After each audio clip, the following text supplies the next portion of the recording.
Cette Bible de 1775 montre que mars est en réalité le premier mois de l'année et que le dimanche, oui, vous avez bien entendu, est le premier jour de la semaine. Regardez. This right here is the Bible from 1775 telling us at the time that we used to have 13 months. First day of the week, Sunday. Second day, Monday. Look at that, seventh day or Sabbath, Saturday. J'ai toujours été une âme curieuse, mais pas de la manière que vous attendriez des historiens. Mes découvertes se déroulent depuis le confort de mon propre foyer, souvent tard dans la nuit, guidé par la douce lueur de l'écran de mon ordinateur portable. C'est comme ça que j'ai fini par regarder une vidéo de Mark Pess sur sa chaîne Mark Inspires. Ce que j'y ai découvert m'a directement choqué. Mark présentait une vieille Bible de 1775 et ce n'était pas l'antiquité du livre qui a attiré mon attention, c'était le contenu. Selon cette Bible, le premier mois de l'année est mars.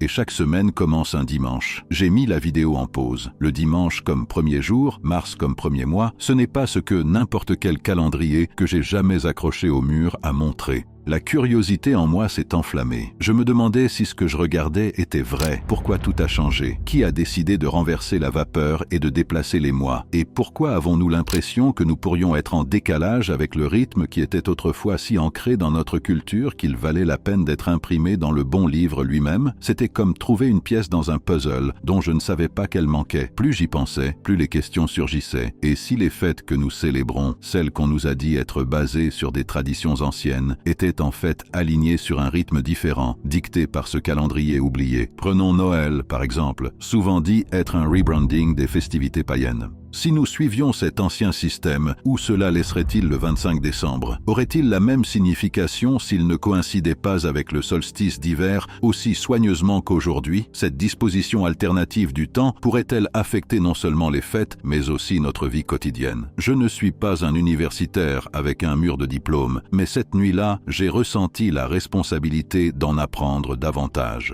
Il y avait le sentiment qu'en comprenant le passé, en dévoilant les couches de changement et d'adaptation, je pourrais trouver quelque chose d'essentiel, quelque chose sur la façon dont nous nous connectons avec l'univers, les uns avec les autres, et comment nous trouvons notre place dans les cycles qui régissent notre existence. Et donc j'ai commencé un voyage, non pas à travers des étagères de bibliothèques poussiéreuses ou des ruines anciennes, mais à travers le royaume numérique de l'information. Armé d'une nouvelle détermination, j'étais prêt à voir où cette vieille histoire de Bible me mènerait et ce qu'elle pourrait révéler sur le monde que nous croyons si bien connaître. Découvrir que le dimanche pourrait en fait être le point de départ de la semaine nécessite une sérieuse réévaluation des normes culturelles et religieuses. Cela présente l'idée surprenante que le jour que nous consacrons traditionnellement au repos et à l'observance religieuse pourrait en effet être le samedi. Une telle perspective a des implications importantes pour les coutumes religieuses contemporaines, suggérant que les pratiques répandues pourraient ne pas être alignées sur ce point de vue historique. Astrologiquement, l'impact d'un tel changement ne peut être sous-estimé. Les énergies de chaque jour sont traditionnellement liées à un corps céleste qui, selon les systèmes astrologiques, peut influencer les affaires humaines. Un désalignement entre notre semaine construite et cet ordre céleste pourrait perturber le flux prévu des énergies cosmiques dans la vie quotidienne. Pour les adeptes de l'astrologie, cela remet en question les fondements mêmes de leur pratique, suggérant la nécessité d'une réévaluation approfondie de la manière dont les jours et leurs énergies planétaires correspondantes sont observées et honorées. Cela soulève la question fondamentale. Qui a modifié la configuration de notre semaine, modifiant ainsi le tissu de nos vies? Le catalyseur d'un tel changement n'est pas immédiatement évident. Cela peut avoir été un processus progressif, influencé par les changements dans les autorités religieuses et séculières au fil des millénaires, ou cela pourrait avoir été un mouvement intense pour éloigner la pratique contemporaine des traditions anciennes. One of the things Constantine did was because he wanted the pagans to worship God, Jehovah, was he moved the day of worship to the day of the sun, which is why we now worship on Sunday, because Sunday became a pagan day. Une chose est claire, il semble y avoir une divergence délibérée entre notre structure temporelle actuelle et celle des archives historiques. Bien que les motivations derrière cela soient encore enveloppées de mystère, l'écart par rapport à la structure calendrique, telle qu'esquissée dans la Bible de 1775, pourrait impliquer que de nombreux aspects de notre existence quotidienne sont désalignés à la fois avec le précédent historique et peut-être le dessein céleste. Ce désalignement s'étend aux dates significatives d'observance. Le moment des festivités telles que Noël et Pâques, par exemple, peut ne pas refléter véritablement leur intention ou saison d'origine. La contemplation d'un réalignement avec ce calendrier historique suggère la possibilité de retourner à un mode de vie plus authentique, peut-être plus proche des principes spirituels qui ont été éclipsés au fil du temps. Cela nous incite à considérer si un changement dans l'observance pour s'aligner sur les archives historiques pourrait nous reconnecter à une authenticité spirituelle qui a été érodée. Ce discours ne concerne pas seulement l'adhésion à des règles religieuses ou à des théories astrologiques spéculatives. Il se concentre sur notre alignement avec l'ordre naturel et cosmique qui pourrait précéder les calendriers contemporains. Choisir de suivre cette voie est bien plus qu'une correction de date. C'est une quête pour découvrir une harmonie avec le monde naturel qui a peut-être été perdue. En approfondissant le contenu de ce texte ancien, nous devons nous demander quelles autres perspectives il pourrait offrir et de quelle manière celles-ci pourraient révolutionner notre compréhension actuelle du temps, de la spiritualité et de notre place dans le cosmos. Cette exploration n'est pas seulement fascinante, mais a le potentiel d'être profondément transformatrice. La Bible de 1775, qui décrit de manière intrigante une année calendaire commençant en mars et comprenant 13 mois, fait allusion à la danse intime d'une époque révolue avec le cosmos. Cet artefact historique ouvre une fenêtre pour explorer comment nos ancêtres percevaient le temps et sa connexion à l'énergie cosmique et aux alignements planétaires. Historiquement, les calendriers n'étaient pas seulement des outils pour marquer les jours, ils étaient intimement liés au mouvement des corps célestes. Cette relation se voyait dans l'attention méticuleuse que les premières civilisations portaient aux cieux. Le mystérieux Stonehenge est un témoignage préhistorique de cela, aligné avec les solstices, points de l'année qui marquent les positions les plus extrêmes du soleil dans le ciel. Dans le contexte de la Bible de 1775, le calendrier décalé peut pointer vers un alignement oublié avec les cycles naturels. Si mars marquait la nouvelle année, cela coïncidait avec l'équinoxe de printemps, un moment d'équilibre où le jour et la nuit sont de longueur égale, symbolisant le renouveau et la renaissance dans de nombreuses cultures. Cela pourrait suggérer une époque où les gens étaient plus en phase avec les rythmes de la nature, alignant leur vie avec les équinoxes et les solstices qui étaient cruciaux pour les sociétés agricoles.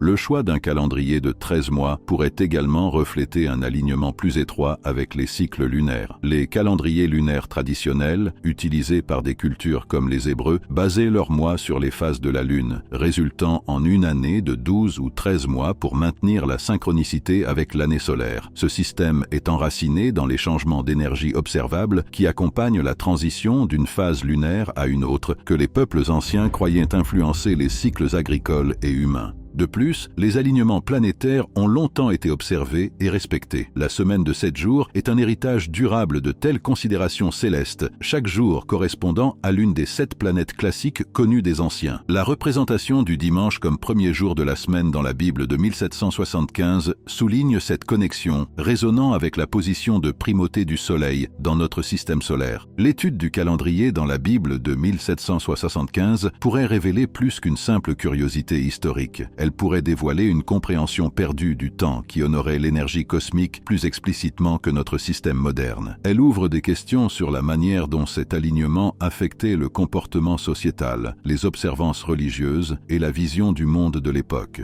Le mélange des traditions païennes avec les fêtes chrétiennes est un sujet qui suscite beaucoup de débats, surtout lorsque nous nous plongeons dans les origines de Noël. Pour comprendre cette fusion, nous devons remonter au 1er siècle du christianisme. Ce n'est qu'au 4e siècle que l'Église a officiellement proclamé le 25 décembre comme la date de naissance de Jésus, une date qui coïncidait commodément avec le festival romain de Saturnales et la célébration païenne du solstice d'hiver. Ces festivals étaient des moments de réjouissance, de renversement social et surtout de célébration du retour du soleil, les Saturnales pour les Romains et Yule pour les peuples germaniques. La décision de l'Église de placer Noël pendant cette période festive peut avoir été stratégique, facilitant la transition pour les convertis en leur permettant de continuer leur célébration traditionnelle, désormais sous un déguisement chrétien. Mais la question demeure, Jésus est-il réellement né le 25 décembre? Les preuves historiques et scripturaires suggèrent le contraire. La Bible ne spécifie pas de date pour la naissance du Christ, et certains érudits pointent des indices indiquant une naissance au printemps, les bergers gardant leurs troupeaux, ce qu'ils faisaient pendant la saison des agneaux, un moment assez éloigné du froid de décembre. De plus, le choix de la date de Pâques, qui suit le cycle lunaire et la Pâque juive, reflète une approche plus astronomique et scripturairement fondée pour déterminer un événement chrétien significatif. Pourquoi alors Noël s'est-il écarté de ce modèle? Il semble que les premiers pères de l'Église étaient moins intéressés par l'exactitude historique et plus par le symbolisme de la lumière surmontant les ténèbres, alignant la naissance du Christ avec la renaissance du soleil. Well, another thing Constantine did was move the day of Jesus' birth to December, because Tammuz died on December 23rd. And it was believed, because Nimrod, his father, was a hunter, it was believed that Nimrod would be reborn in his son Tammuz. And his son Tammuz's birthday was December 25th. And what you would do on Tammuz's birthday was you would set up a tree. Deuteronomy 16:21. You shall not plant for yourself any tree as a wooden image near the altar which you build for yourself to the Lord your God. It was believed that in order for Tammuz to rise again as his son Nimrod, you'd have to go to the tree, you'd have to cut down a tree from the forest, and you'd have to put balls on it. And the balls were symbolic of testicles. The tree was symbolic of a phallus. Jeremiah chapter 10. Look what it says. Hear the word which the Lord speaks to you, O house of Israel. Thus saith the Lord.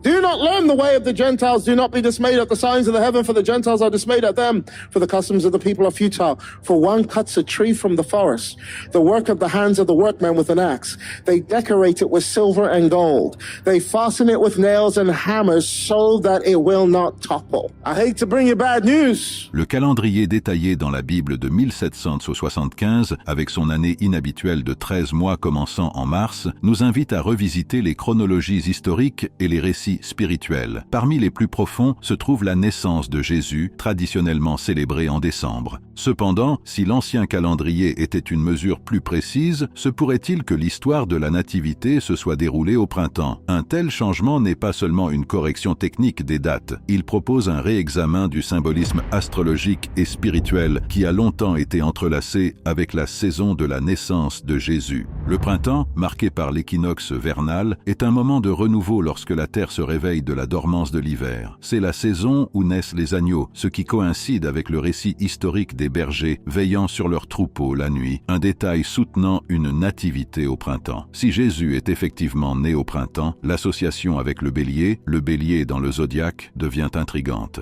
Le bélier, commençant fin mars, est un signe souvent lié au leadership et au nouveau départ. Une telle synchronisation tisserait la naissance de Jésus dans la tapisserie du folklore astrologique, le présentant comme une figure annonçant une nouvelle ère, s'alignant avec le symbole du bélier, souvent associé aux sacrifices et aux nouvelles initiatives dans diverses mythologies. En explorant plus loin, l'équinoxe de printemps est un moment où le jour et la nuit sont en parfait équilibre, ce qui pourrait symboliser la nature double de Jésus, à la fois humaine et divine. Cette harmonie naturelle pourrait fournir une puissante allégorie pour l'équilibre spirituel qu'il est censé apporter. Ce repositionnement de la nativité au printemps pourrait également influencer l'interprétation spirituelle des textes bibliques. Par exemple, la lumière venant dans le monde gagne une dimension littérale à mesure que les jours s'allongent et que les ténèbres de l'hiver reculent. Les thèmes de la Renaissance et de la résurrection, centraux dans la doctrine chrétienne, s'alignent naturellement avec le réveil du monde au printemps. De plus, les implications pour Pâques, étroitement liées à la Pâque juive, sont significatives. Plutôt qu'une date errante avec le calendrier grégorien, un Noël au printemps précéderait de près Pâques, liant encore plus étroitement la naissance et la résurrection de Jésus dans le cycle de la renaissance naturelle et spirituelle. L'hypothèse d'une nativité au printemps incite à une réévaluation de notre compréhension de l'un des récits les plus sacrés du christianisme. Elle invite croyants et historiens à réfléchir sur la relation entre les cycles célestes et les événements sacrés. Chaque révélation potentielle nous pousse à considérer comment les événements célestes ont été fondamentaux dans la formation de nos traditions spirituelles et comment ils pourraient continuer à l'être si vus à travers le prisme d'un calendrier qui reflétait peut-être autrefois plus étroitement le cosmos.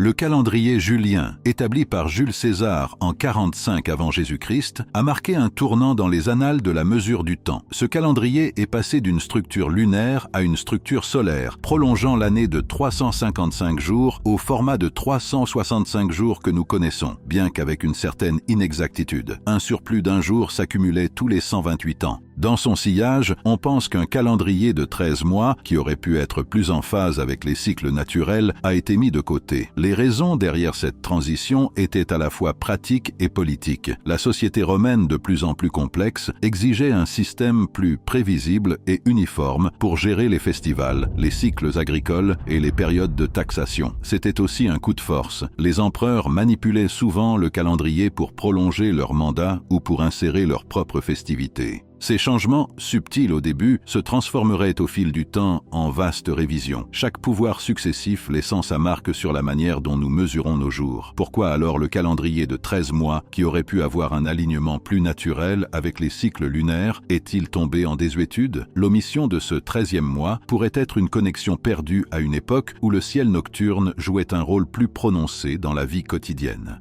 Les archives historiques sont truffées de lacunes et d'incohérences, certaines peut-être par accident, d'autres probablement par dessein. La transition d'une année de 13 mois à une année de 12 mois est au mieux boueuse. Il existe une école de pensée qui suggère que l'Église et les autorités dirigeantes ont intentionnellement dévié des calendriers lunaires pour diminuer l'influence des traditions païennes, qui étaient étroitement liées aux phases de la Lune. La suppression du 13e mois pourrait également être liée à la numérologie. Le nombre 13 a été vu avec superstition dans diverses cultures. Son exclusion aurait pu être un effort délibéré pour éviter l'association avec le nombre si souvent lié à la malchance ou avec les cycles menstruels des femmes, souvent vus avec peur ou mépris. Si en effet il y avait un calendrier de 13 mois qui reflétait un rythme cosmique plus précis, quelles étaient les implications de son abandon? Notre calendrier moderne est désaligné avec le cycle lunaire de près d'un jour chaque mois. À tout moment, cette dissonance pourrait conduire à une déconnexion sociétale des modèles naturels, affectant l'agriculture, la santé mentale et la spiritualité. Les fêtes religieuses, dont beaucoup étaient autrefois synchronisées avec des événements célestes, flottent maintenant à travers l'année, détachées des rythmes qu'elles célébraient autrefois. Noël, Pâques et d'autres fêtes ont été assignées à des dates fixes ou fluctuantes qui peuvent ne plus correspondre aux périodes de l'année qu'elles étaient censées honorer à l'origine. Les effets d'entraînement d'un calendrier désynchronisé avec le cosmos peuvent être plus profonds que nous ne le réalisons. Les pratiques agricoles, autrefois calibrées sur les rythmes fiables de la Lune, dépendent maintenant du calendrier grégorien imparfait. Ce changement subtil a peut-être progressivement déformé notre connexion à l'environnement, conduisant à des pratiques moins durables et harmonieuses avec les cycles de la Terre. En termes spirituels, l'impact est encore plus ésotérique. Si les jours sacrés sont mal datés, l'énergie collective concentrée sur ces moments pourrait être assimilée à des appels mal composés dans le sens cosmique. Les prières et les célébrations atteignent-elles leur hauteur spirituelle prévue ou sont-elles quelque peu hors de propos? Ceci n'est pas pour remettre en question la foi ou la dévotion des pratiquants, mais plutôt pour réfléchir sur le pouvoir de la conscience collective et sa relation avec le moment des observances sacrées. Merci d'avoir regardé cette vidéo.